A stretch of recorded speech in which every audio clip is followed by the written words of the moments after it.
Hello there, welcome to my channel In Search of Wonder. My name is Anne, and today I'm doing the Quick to Judge challenge.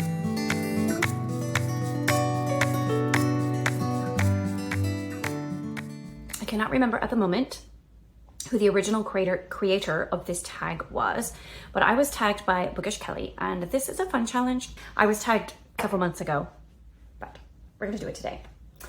Now, here's how the challenge works. So you choose 5 to 10 books from your TBR, and then you read the first paragraph of each of them and then rank them accordingly, and the highest ranked one goes onto your TBR. So I have this shelf here next to me, which is the majority of my physical TBR books. I have some classics on the shelf up there, but I'm not gonna include them in this. I'm just gonna choose from this. And there are 30 books on this shelf. And so I'm going to use a random number generator, and it's going to pick a number between 1 and 30.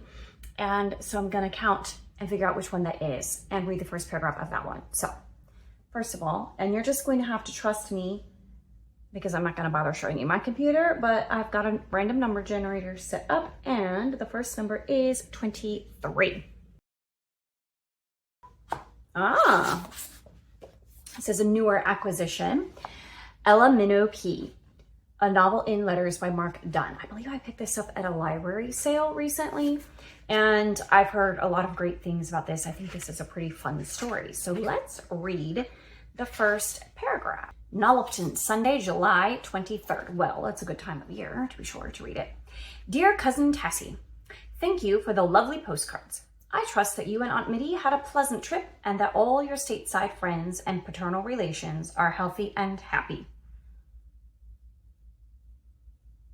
I mean, as a standalone paragraph, it's not very interesting. However, the book that wins in this challenge, I will probably take with me on my vacation at the end of July. So the timing seems pretty perfect, being the first date being July 23rd, and also it's talking about having a pleasant trip. I know the whole book is not about that, but it just seems, appropriate. So that's a possibility for sure. I don't know about rankings, so we'll put that there and generate another number, 29. So we're just gonna go, oh dear. I don't know if I want this one. Piranesi by Susanna Clarke. So I tried to read, what is it? The other book she wrote, Jonathan Norrell and something. Oh my goodness, the name is totally escaping my memory. But I tried to read that earlier this year and ended up giving up on it. I just was frankly kind of bored. It was taking too long to get anywhere. Plus, I felt like you couldn't really get to know the characters because who they were kept shifting so much and changing. And I'm sure there were reasons for that, but it was very hard to follow as a story. So I didn't love it. And I've heard interesting things about this one, enough to intrigue me. Like it could be a really interesting read, but it also could be so far out there that I'm like, what? I don't even know. So let's try the first paragraph and see. When the moon rose in the third northern hall, I went to the ninth vestibule. That's the title of the chapter. Entry for the first day of the 5th month in the year the albatross came to the southwestern halls. That's the subtitle. Now to the paragraph. When the moon rose in the third northern hall, I went to the ninth vestibule to witness the joining of 3 tides. This is something that happens only once every 8 years. Well, it's certainly intriguing as far as first paragraphs go. Like, where is the third northern hall? The ninth vestibule. That means it's a pretty big place. The joining of 3 tides. What does that actually mean? And only once every 8 years. We're starting off on a big occasion. This is obviously someone's diary, recording of events. Could be interesting. By the way, this one was a letter, so we've got some kind of epistolary stuff going on here. I don't know. As an opening paragraph goes, this was definitely more intriguing and interesting. So it has that advantage. I don't know. This is tricky. All right, generating another number. 8. 1, 2, 3, 4, 5, 6, 7, 8. Now this is a totally different feel. The Love Script by Toni Shiloh. Toni Shiloh is a local author to me, and I believe I got this one when she was at a local book festival last year. Yes, and she signed it for me, and I haven't read it yet. So let's see. The wind whipped through the car's sunroof, the sound competing with a serenade by her on the R&B station as I drove down Coldwater Canyon. Privacy hedges created lush scenery against the clear sky peeking through the trees. Today's weather reminded me of the Southern California often portrayed in movies. Abundant sunshine, not too hot and not too cold. The perfect temps made traveling across Metro Los Angeles a dream. Okay, well, an LA setting, modern, contemporary, not my favorite. So far, there's nothing to pull me into the story. So far, this is going to go on the bottom of the stack. I'm sure in the end, it'll be a great book, but the first paragraph isn't really very compelling. Let's generate another one. 29, I already did 29. 11. 1, 2, 3, 4, 5, 6, 7, 8, 9, 10, 11. And now this has been on my shelf for a really long time. I really should read it. No One Ever Asked by Katie Ganshert. I have read one other by her, Life After, which was pretty good. Again, it's a contemporary, so not always a big fan of those, but this I think falls in the category of like women's fiction. So I do like that sometimes. Sometimes it's a little too introspective for me, but let's see. So should I read the prologue, the first paragraph of the prologue, or the actual first chapter? I think the prologue, because that starts the story, right? An earthquake started it. The one in Haiti back in 2010. All those images in the media afterward had done their job. Entire buildings not just toppled, but flattened like sandcastles at high tide. Lifeless bodies left in the rubble. Small brown children streaked with blood, covered in ash. A cross left standing in front of a ravaged church building, and upon it a white Jesus, arms splayed wide in an offer of salvation. So, definitely sets a picture, for sure, and gives you a hint at themes and elements that will be present in the story. I'm not a big fan of those short sentences, those choppy little sentences. And like, is the whole entire narration going to be like that? Or is that just, you know, the artistic way of setting up the prologue and, you know, setting the scene to get us started? I don't know. I think I'm going to put it above the Love Script. Okay, so I was thinking to do 5. We'll see. I may do a couple more than that. I can do between 5 and 10. So far I have 4. We'll do at least one more and see what happens. 27. Well, now I don't have like 27 anymore. Do I set it to 26 now that I've taken some books out? Or do I figure out what would have been 20? I think I need to move the number 26. Yeah, I should have been doing that. I'm going to change it to 26 and generate a new number. 22. 1, 2, 3, 4, 5, 6, 7, 8, 9, 10, 11, 12, 13, 14, 15, 16, 17, 18, 19, 20, 21, 22. Aha. This I read in a try a chapter like a year ago, and I ended up picking something else up in favor of it, but I do remember enjoying the first part that I read. This is definitely an introspective one. And interestingly, another epistolary. So let's see. Chapter number 1. It's a long paragraph. I told you last night that I might be gone sometime, and you said where? And I said, to be with the good Lord. And you said, why? And I said, because I'm old. And you said, I don't think you're old. Now that was all one sentence with only commas for punctuation. So that's annoying. And you put your hand in mine and you said, you aren't very old, as if that settled it. I told you, you might have a very different life from mine and from the life you've had with me, and that would be a wonderful thing. There are many ways to live a good life. And you said, Mama already told me that. And then you said, don't laugh, because you thought I was laughing at you. You reached up and put your fingers on my lips and gave me that look I never in my life saw on any other face beside your mother's. It's a kind of furious pride, very passionate and stern. I'm always a little surprised to find my eyebrows unsinged after I've suffered one of those looks. I will miss them. Well, that certainly creates a wonderful picture of, wonderful family relationships. And you know that there's going to be a really compelling story building here and hints of future tragedy. So that's definitely hooking a person for sure. I'm gonna put that just under Piranesi. Yeah. Okay. This is not ranking up how I thought it would be, to be perfectly honest. I'm gonna keep going. I'm gonna do another couple. Number 3. 1, 2, 3. Moonbow Night by Laura Frantz. This one has made an appearance on my TBR more than once, and I do want to read it. I want to read all of Laura Frantz's books. They're historical fiction set usually in the colonial era, and I think that she is a pretty good writer. So I do like them, but let's read the first paragraph and see what happens. There's actually an epigraph. Come to a Turrbell mountain that tried us almost to death to get over it. William Clarke, his journal, March 25th, 1775, Saturday. Turrbell. What is a Turrbell mountain?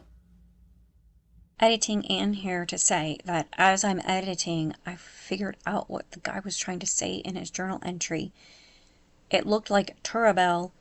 He was trying to spell terrible, like terrible mountain. Yeah, that's... And it tried them almost to death to get over it. Well, April 1777. What cannot be cured must be endured. There was no cure for the whirling April snow, the cold seeping through the thin, trail-worn moccasins from the frozen forest floor. No cure for the tender back of his favorite mare, now courting a saddle sore, or the dog fight that had just occurred over the paltry remains of a winter-starved deer. No cure for the beef and biscuit Englishmen at the rear of their small party, whose every labored breath was an epithet. It's definitely setting a scene for what is likely going to be a very interesting story, but also a very cold one. It's not necessarily seasonal, being in April, but assuming we're going to move through April pretty quick and get to other parts of the year. And I'm not really a big seasonal reader anyway, so that doesn't matter too much. It was interesting. I don't know. Where should I rank it?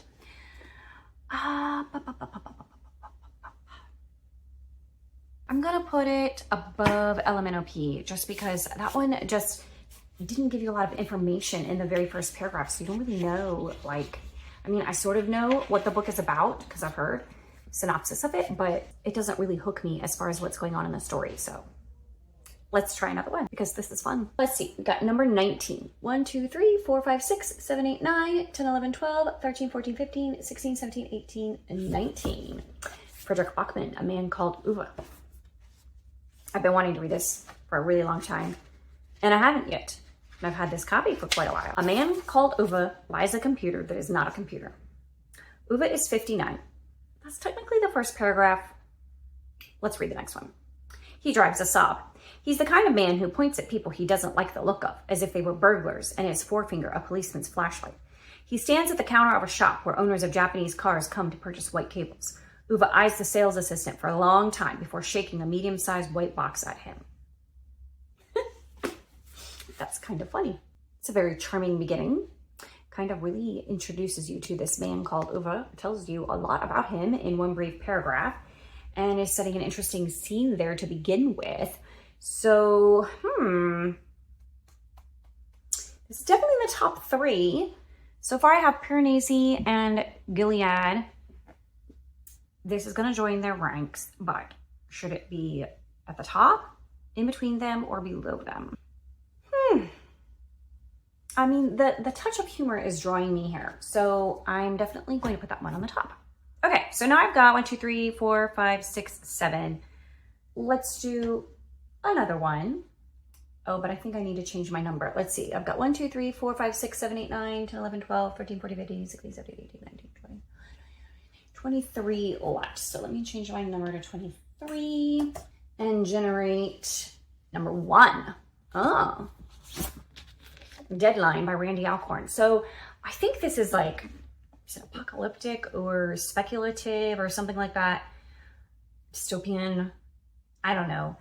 I read his Safely Home, which is a very, very different genre, and really, really loved it. An excellent book.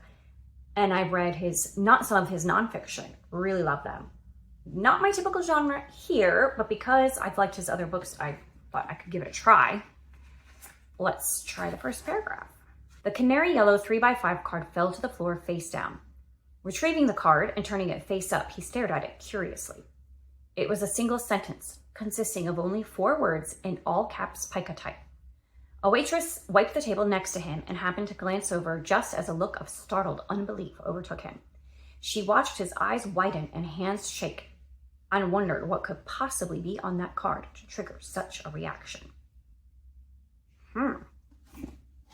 Well, we're setting quite a scene there. I don't know if it quite makes it to the top 3. So, this is hard.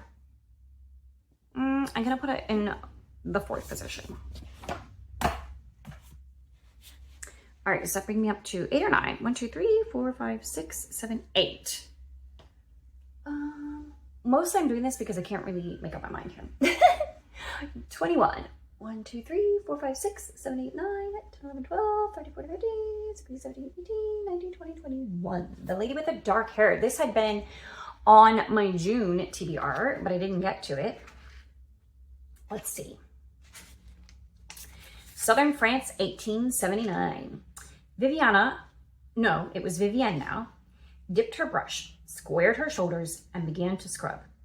Beneath the stiff bristles, the crusted remains of some long-forgotten ragout broke away from the edges of the cocotte, and the copper pot began to sing. It was the 8th pot she'd scoured so far, and it would not be the last. Lisette had seen to that. Well, she's cleaning pots. That's not very interesting. Kind of has a bit of a Cinderella feel to it, though, if you know what I mean? Like, it's feeling like that's the direction it might go. But I'm going to put it, I guess, below A Moonbow Night. And this will be the last one because this will be the 10th one. Okay, 10. 1, 2, 3, 4, 5, 6, 7, 8, 9, 10. Becoming Mrs. Lewis by Patti Callahan. I have mixed feelings about this one because I've heard mixed things. So, and because, I don't know, I just do. Prologue. 1926, Bronx, New York. From the very beginning, it was the great lion who brought us together. There's a double meaning in there. I see that now. The fierce and tender beast drew us to each other slowly, inexorably, across time, beyond an ocean, and against the obdurate bulwarks of our lives. He wouldn't make it easy for us. That's not his way. Well, it's a promising start. I didn't dislike that. Huh. Yeah.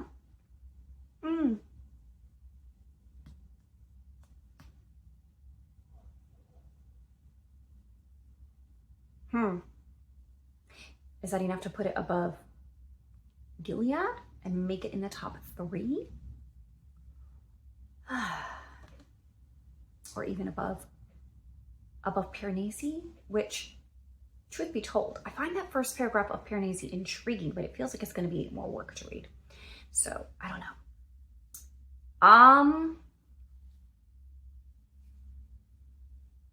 This is so hard. Why is this so hard? The results are unexpected, by the way. I would not have thought to rank them ranking them by the first paragraph is very different from ranking them by, let's say, cover art or by storyline of what I know of it or by genre, because either of those ways of ranking them would result in a very different stack, to be sure. Well, okay, the same stack of books, but ordered very differently, right? So ordering them by first paragraph is an interesting exercise. I like this. So, what shall I do?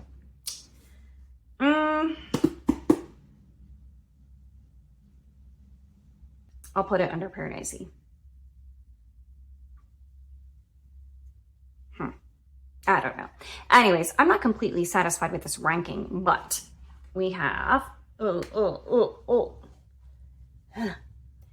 let's start in 10th position. We have The Love Script by Toni. Shiloh. Wasn't anything particularly grabbing in that. It wasn't bad. It just didn't like strike me. And anyway, No One Ever Asked by Katie Ganshert. I just didn't like the choppy style of the narrative there. And then Element OP, it didn't tell me much. The first paragraph told me almost nothing, so it didn't pull me in. The Lady with the Dark Hair, it was interesting, but at the same time, not super compelling. So, and then we have A Moonbow Night by Laura Frantz. I feel like there's a lot of hardship ahead, actually both of these two. So, you know, I don't know if I'm really in for that right now at the moment. Deadline by Randy Alcorn, that was definitely a very intriguing opening and makes me curious to want to know what will happen. So I don't know, that could possibly go, ooh, I'm gonna lose my stack here. That could possibly go higher for sure, but we'll leave it where it is for now. Gilead, that was such a touching beginning and so very well crafted. I really enjoyed that first paragraph, other than the missing punctuation, which was a bit of a deterrent, but not enough to move it lower in this stack, I guess. This, I did not expect to appreciate the opening of Becoming Mrs. Lewis quite so much. That was a bit of a surprise, but I did like how that first paragraph, how the story opened up with the allusion to the Great Lion, which I can only assume is speaking of not only God, but, oh my goodness, Aslan. I could not remember the name of the lion in Language of the Word. Oh my word. All right, anyways, and then Piranesi by Susanna Clarke. Mostly I just, it piqued my interest because there was a lot that it was talking about that I didn't have a context for. So I wanted to read on to get more context. So that's why that drew me in. That's why I think it's a really good first paragraph. And then A Man Called Uva, that was just, it was a charming start. So I felt like there could be humor there and it could be an interesting character. And I don't know, it just charmed me a little bit. So I guess the charm wins, and A Man Called Uva is going to go on my, okay. And A Man Called Uva is going to go on my stack of books to bring with me on vacation, probably, unless I get to it before then, which is doubtful. Anyway, yeah, well, that was fun. So thank you, Kelly, for tagging me in that. And let's see. I don't know. I haven't seen very many people doing this tag, but it's a fun one. So let me see who I should tag. I think that I will tag M at M's Books Are Everywhere, Art at Bookshelf Odyssey, and Carmen at Carmen Janae. So feel free to do this challenge if you want to. If not, that's perfectly fine. And if you're watching and this looks like fun, go for it. And be sure to tag me so I can come and watch your video, because this was super fun. And I want to see what books you choose, which paragraphs you like, and how you rank them. So that's it. And I will see you next time.